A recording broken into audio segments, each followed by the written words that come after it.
Hi. Thank you for inviting me. I Absolutely. appreciate it. So I'm guessing a good place to start would be with a question that you probably hear a lot. How is it that a beautiful blonde immigrant comes to start a restaurant concept called Harlem Shake? How did that happen? Well, it was a whole process, and I would certainly say there were many moving bits and pieces that I had no idea were going to happen before I opened it. So maybe it was the hand of fate, God, or whatever you want to call it. But how it really started is by me actually attending gym in Harlem for about 9 years before I opened Harlem Shake.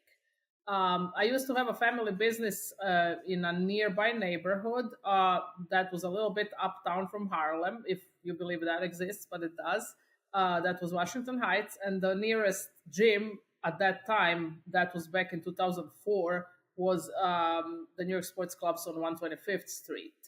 And me being an avid workout fan, started going to that gym like 2 to 3 times a week after work, and slowly meeting people, slowly making friends, slowly just being so impressed by the beautiful neighborhood architecture, style, fashion, and everything that Harlem kind of has to show that you might not know from the get-go. I definitely think people, when you say Harlem, have a lot of preconceived ideas, some good, some bad. People are very fascinated with Harlem, but I do also think that those like superficial preconceived ideas are not necessarily what Harlem is all about. And I came to learn that over the years of, being involved and becoming friends with people from Harlem. So fast forward, 5, 6 years, it was about 2009, 2010. Personally, I was going through a really tough time. I was going through a divorce, and I was a mom of 2 kids, 2 girls that were at that time like elementary school age. And I was really pondering what to do with my life. I had the option of maybe working for someone. I was on a contract I knew that was expiring. We sold our businesses at that point at profit, and I had to stop and think like what I really want to do. And then I realized that I really want to move to Harlem or do something in Harlem, because that's sort of like where I was attracted to. I was just attracted by the neighborhood and by the people, and I felt more at home, so to speak, than in other places in New York City. I also realized I wanted to, start my own thing and continue my that entrepreneurship passion that I've always kind of had like hidden. But by that time, I honestly wasn't brave enough to like really open my wings and fly on my own. And that was I was in my late 30s. It was a moment of reckoning of what I'm gonna do, and I found a location through a friend who is a Harlem native. That was one of our first investors, and he connected me with the landlord. Then the location was not on the market. I immediately thought this was gonna be great. And then I met my other partners and my first investors, and quickly got to sign that lease.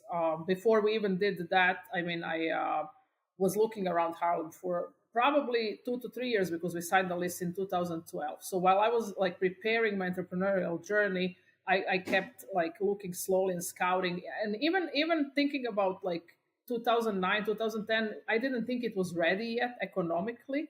As you know, we were just outside of that like housing crisis. There was a recession going on, and Harlem had a few places that inspired me. One of them was called Native.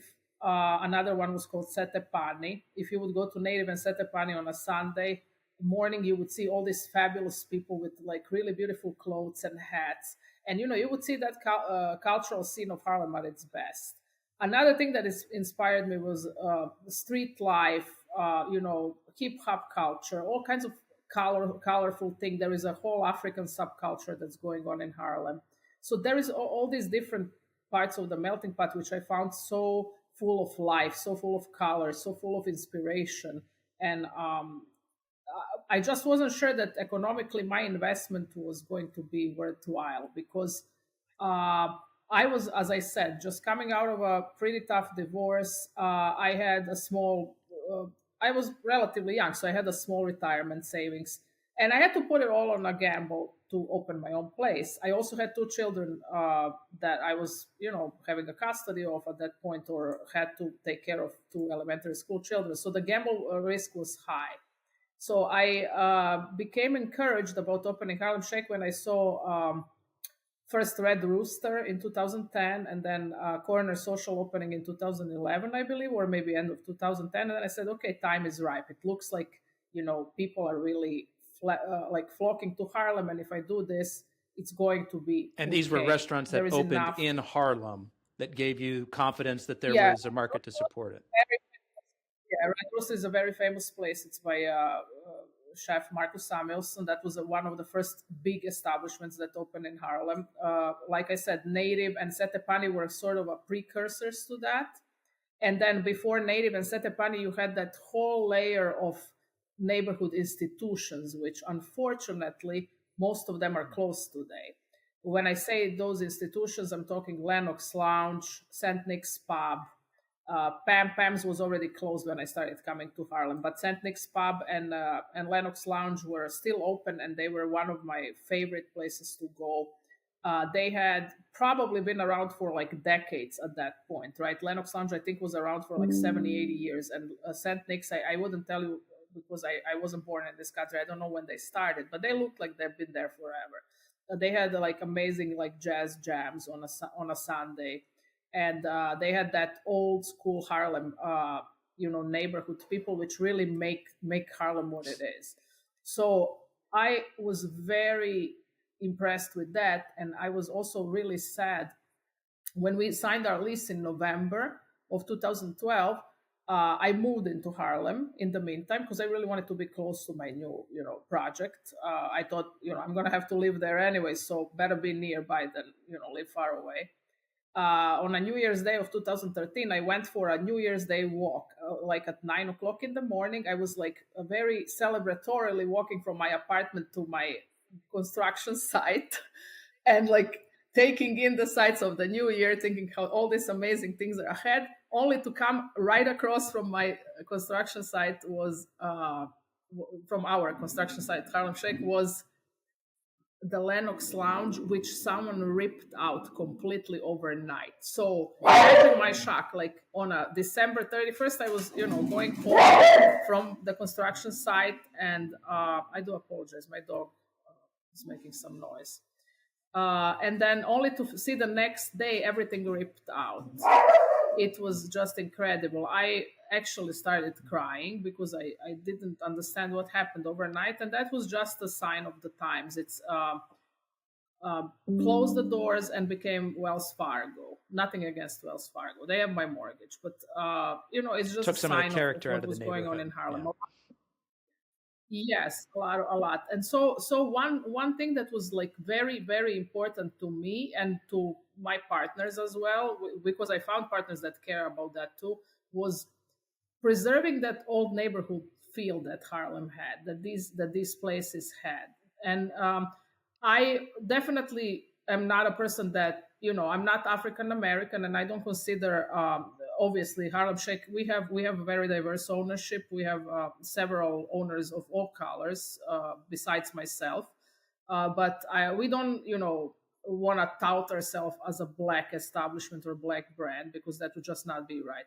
We do want to say that we are very mindful and respectful of the Harlem culture and history, and try to celebrate it, because there is so many places that opened in Harlem right about the time, or like a little bit after we opened, when Harlem became, walked into its new renaissance of 2014 and 15. So many places opened, and they brought entirely different things and a new culture, but they had no regard of that Harlem of old. And I wanted us to be diametrically opposite. I wanted us to be very... You're respecting the traditional culture that's existed in Harlem for a long time.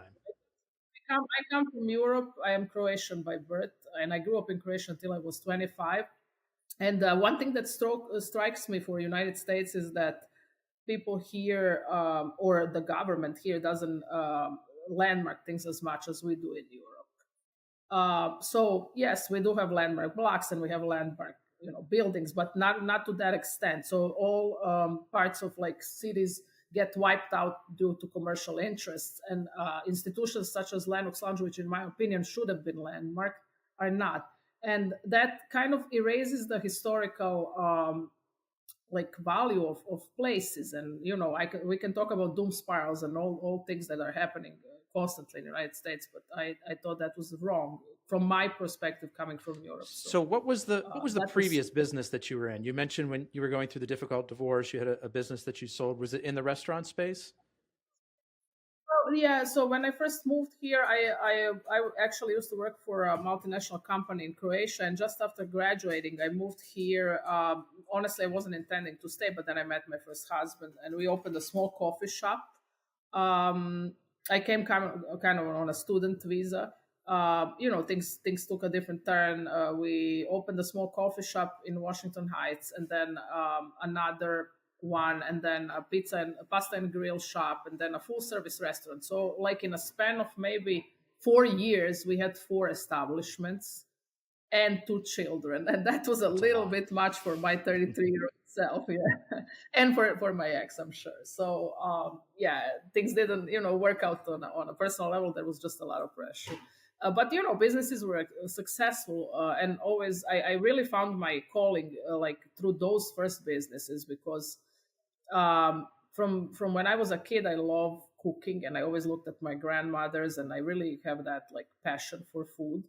Also, I love food anthropology. I love exploring different cuisines and reading on that, and I can show you my collection of cookbooks. I mean, I have massive amount of cookbooks. I kind of hoard them from all around the world.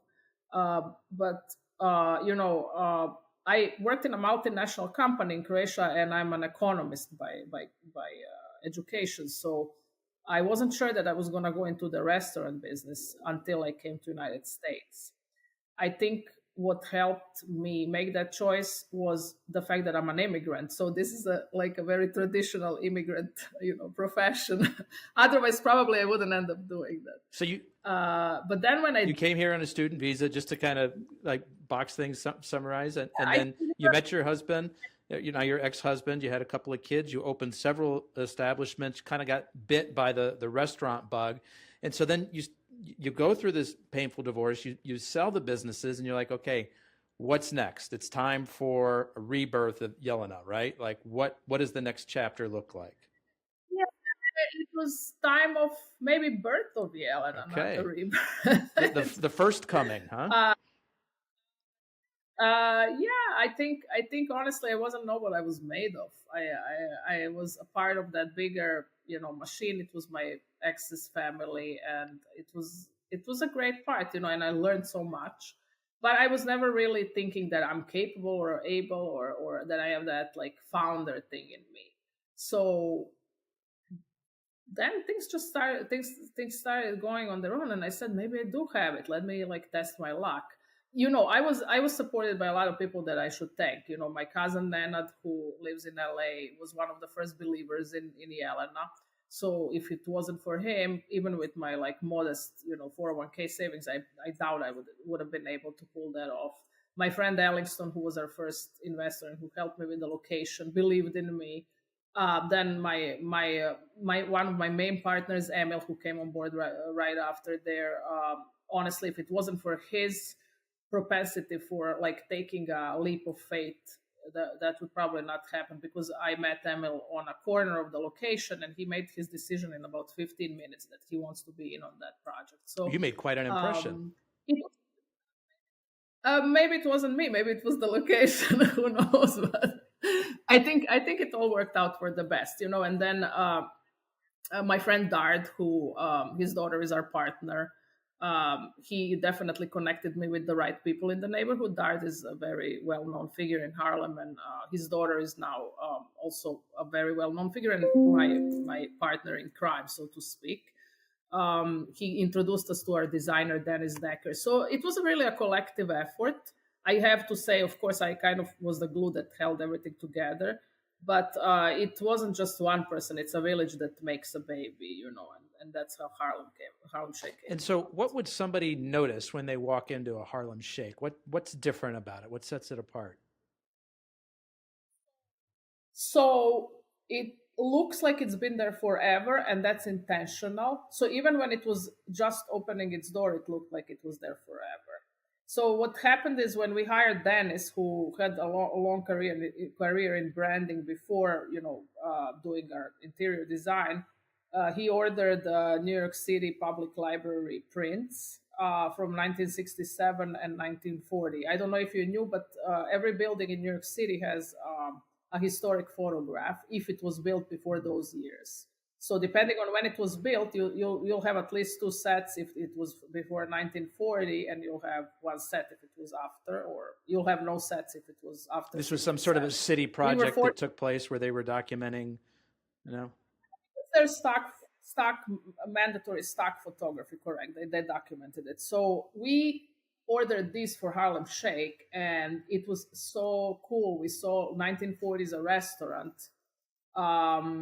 Later on, Michael Henry Adams, who is one of our Harlem historians, just put up the other day on Facebook another photo, which I was like, wow, I've never seen that one. There is another photo of Harlem Shake. I was very happy to see that. But long story short, we recreated that restaurant from the 1940s. So it looks very similar to what was originally at that location. We copied the photo. So when we took the location over, it had like 100 layers of drywalls and drop ceilings, and it was like many different things over the ages. It was a liquor shop, it was a butcher shop, you could see those things because of the interior workings of the place and all the partitions. And it had no storefront. Somebody had a genius idea, I guess, in the 90s to completely break off the storefront. So maybe it was an unsafe neighborhood at the time or era, right? So we don't know what caused them to do that, but they totally closed up the place. So we broke all these bricks and returned the storefront.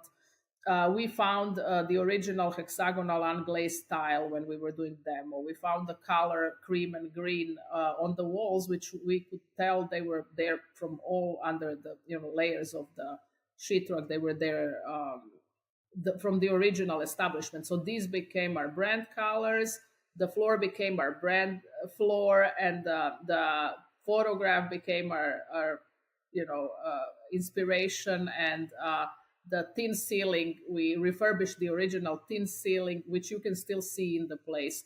So place just, looks like it's been there forever. That's one thing that would be interesting. Another thing is that the idea was really genius. I think Dennis had a genius idea to create it as if mom and pop opened the place in the a second half of 20th century.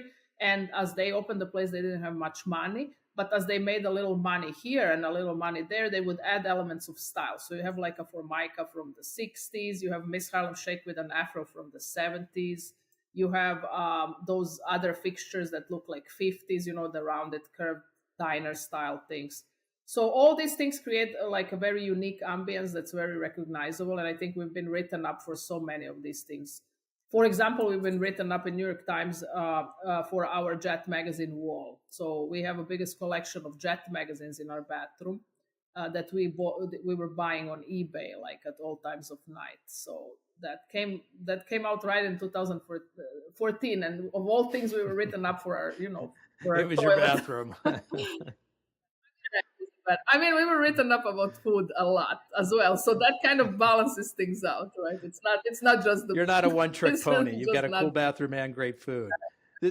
Tell me about the food. What's the cuisine like? What can people expect? Simple, very true to its origins, and no nonsense, and doesn't change much. We worked so much on streamlining our operations because we're franchising and, creating a very workable system. But culinarily speaking, it all started right at the very beginning in 2013. Decision to open a burger joint for me was purely pragmatic. I'm going to be honest. It was not my labor of love to have burgers, because I honestly am not a huge burger fan, being that I'm from Croatia. If you ask me, my personal preferences would be like fish and olive oil and stuff like that, because I'm from the coastal part of Croatia, so I'm kind of like a truly Mediterranean person. But at that point, again, I wanted to make sure the investment brings us value. And having been involved in coffee shops as well as full service restaurants before opening Harlem Shake, I had the good opportunity to compare how both of these models operate and how profitable both of these models are. And what I've learned is that full service restaurants, are making a massive amount of profits on wine, beer, and liquor. And they are much more labor intensive, and obviously they demand attention in the evening hours. So my personal challenge was that I was a single mom of two elementary school girls, and to me it didn't look like I could jeopardize raising them in a safe way by being gone all night most of the days. So that's one of the big factors that influenced the decision to not go into the full restaurant business. Then another thing was, okay, what Harlem really needs now, what is missing here?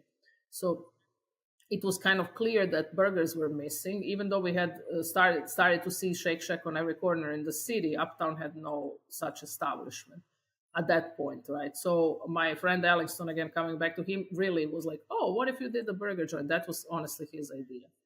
And I said, yeah. And Ellington is one of our investors now, so he's part of the company. So I said, yeah, that sounds like a great idea. And he thought, what if you called it Harlem Shake? So I was like, yeah, that sounds like a great name. So we went and trademarked the name like maybe. And 3 shake days is sort later. of a play on both like a milkshake as well as like kind of like shaking, like dancing, like moving your body. There's a very famous dance in Harlem called the Harlem Shake that came up in the 80s. It was in the Rocker Park where the basketball courts are, where there was, in fact, an alcoholic called Al B who would do a Harlem Shake for a quarter. So he would be doing the Harlem Shake so he can get a quarter, right? So and so what is it? It's like a shoulder kind of. Yeah, shoulder. Okay. Yeah, like that. Well, I'm not very good at it. I'm not a Harlem native, so I think you should see some of the Harlem natives do it much better than me. But if you really want to see the Harlem Shake, you can go to Harlem Shake, and we have a huge life-size hologram where first Miss Harlem Shake does the move. So as you move past the cool. life-size photo of her, you can see the whole Harlem That's Shake fun. move. Yeah, going back to the food, right?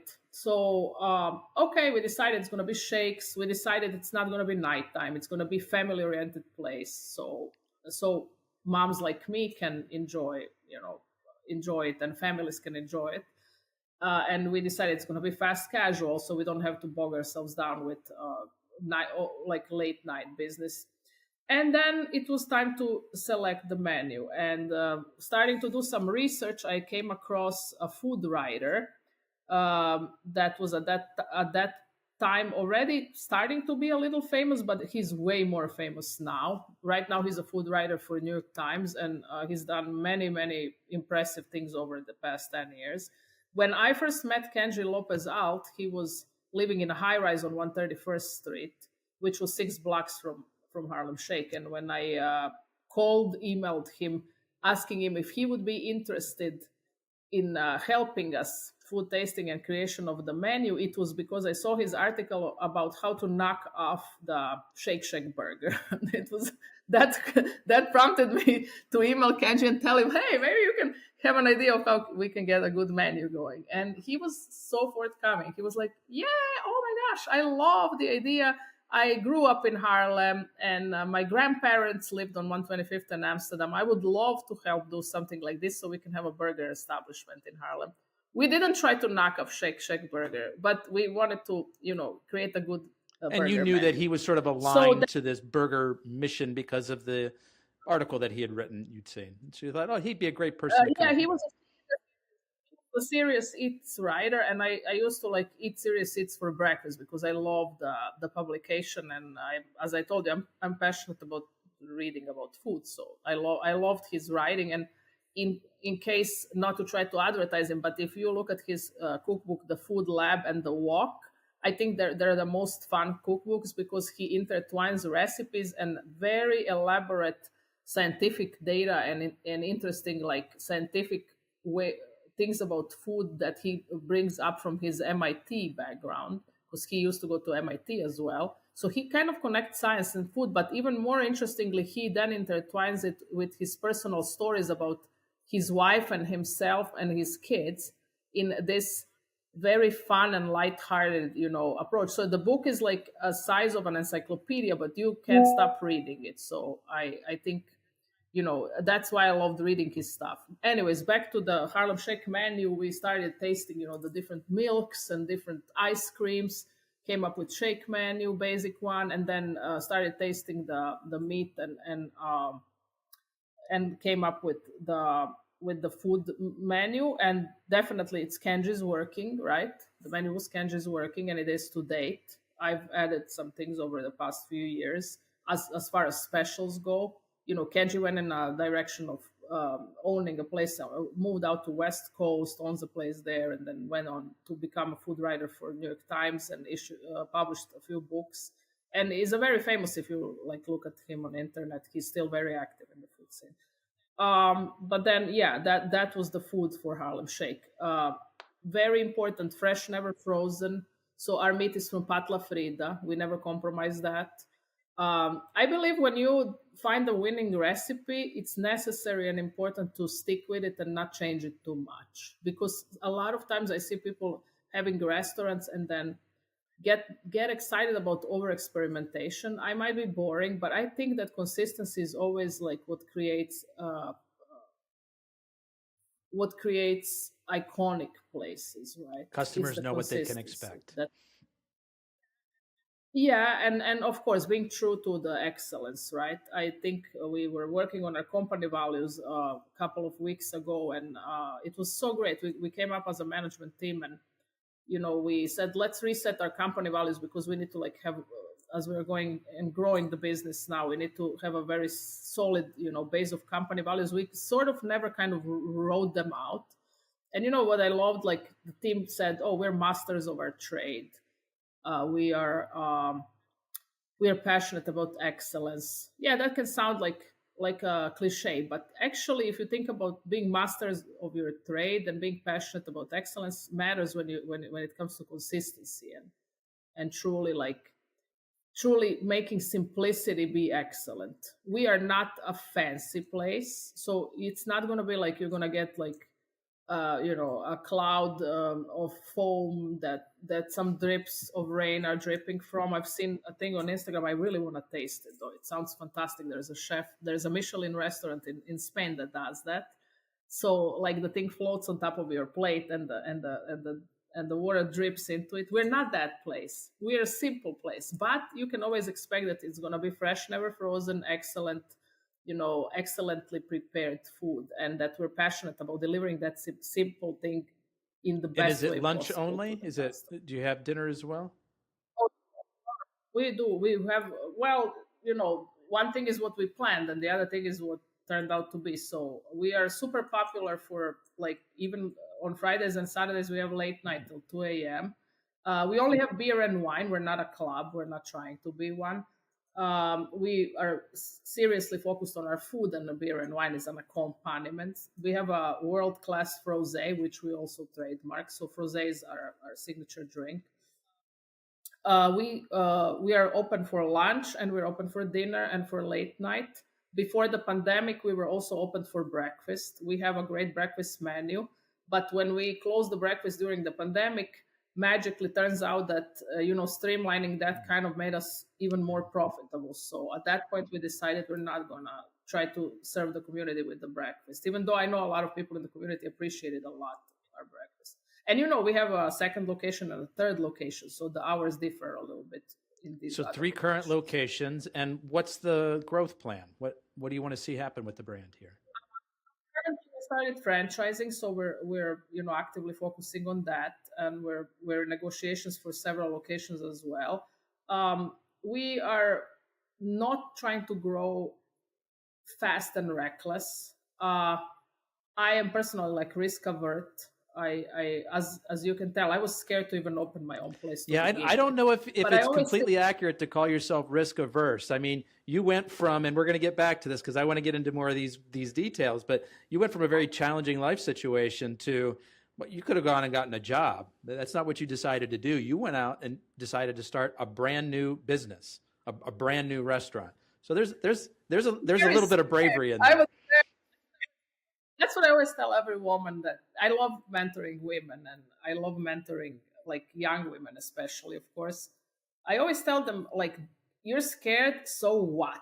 Just do it scared. Just make sure one thing, make sure that you really think through without any emotions, what are you going to do, and make sure you learn on other, like, if you don't know what you're doing business wise, don't open a place. Make someone else pay for your education. Go work for them and learn there. Make sure that you find yourself a good school, quote unquote. So find a good place and learn there, because you don't want to be unprepared. You want to be prepared. You want to be business-wise prepared. You want to understand your business side. You want to be prepared in terms of your trade, whatever trade that is. And you want to be prepared as a leader. Once you hone down on these three, then you're scared, yeah, so everybody else is also scared. Just go and do it. And you were able to get that education from the experiences that you had with your now ex-husband in the different restaurant concepts that you opened up. That was kind of your education process?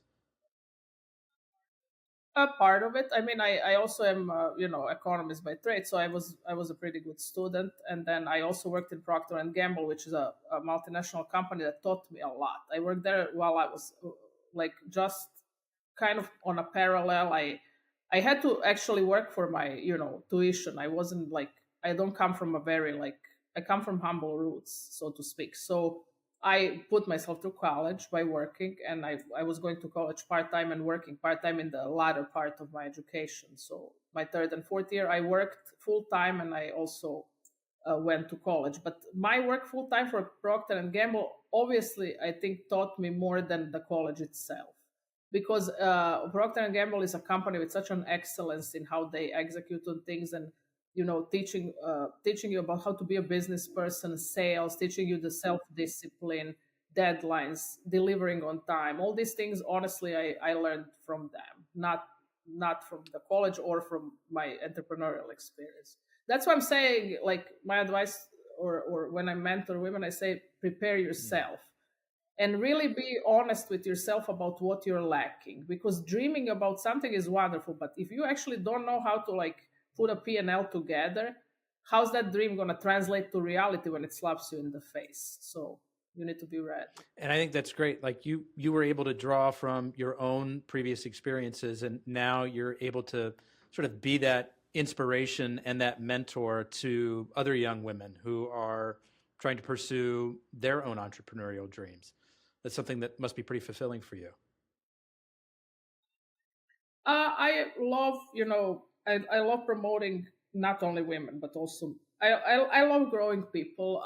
We vested so far 3 people that started as employees and became partners in the company because I'm really passionate about the opportunity. And I feel like when people are given the opportunity and they are given the insight of what they can become, their passion to deliver excellent result really benefits the company and themselves. So it becomes a win-win situation. A lot of people sometimes don't feel like so comfortable sharing their business results or their growth things with all of their team. I am a big proponent of doing that, because if they're gonna leave, they're gonna leave anyways. You can't force people to stay with you. You need to provide value for them to have a reason to stay with you. And that's why I think we are lucky that we have people that have been with us for the whole 11 years and grew into positions from a cashier to district manager, or from a line cook to a store manager, and partners, and kind of learned a lot of these skills along the way. Obviously, at one point of your growth, you need people who will be professional, that are brought into the concept. You can't just organically grow everyone, but we always try to really incorporate and grow people within the company. That's one big part of our company culture. Jelena, I just have one more question for you, but before I ask it, I want to point people to the best way to get in touch with you. They're inspired by your story. Maybe they're interested in a franchise. What's the best way for people to connect with you? LinkedIn is fine. Also, they can always reach me through my email, jpasic@harlemshake.com. And we'll include those resources in the show notes for everybody. Okay, last question. Where do you see your business evolving in the next 5 years? What would you like to see happen? I'd like to see us sell a lot of franchises and grow on a national level and grow internationally, possibly, because we do have a lot of tourists that are always very excited about Harlem Shake. So I see us, maybe in Europe or Dubai. Oh, you see exporting this concept overseas as well? On a limited level, not necessarily, blanketing the earth. That's not the ambition. But I think certain places where they have that recognition of Harlem brand, that would be a great addition. Perfect. Yes. Jelena, thank you so much for sharing your story with us today. I really appreciate it. Anthony, thank you so much for having me. I hope you enjoyed our conversation. Very much so.